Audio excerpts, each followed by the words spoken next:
This is a cool program again, which allows you to work with hardware as well as coding.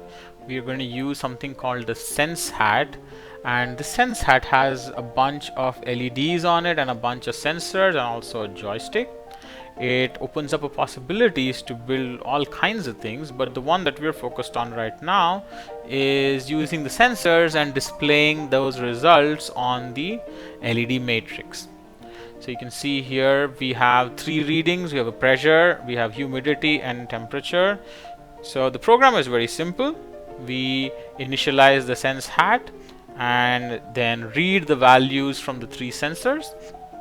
We then use the show message method of the sense hat to display it, and then there are many things that we can do beyond this.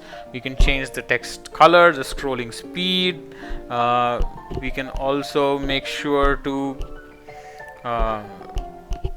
use, maybe you can turn it into a compass. It also comes with a accelerometer or a magnetometer, which allows you to check orientation as well as the distance from the magnetic north.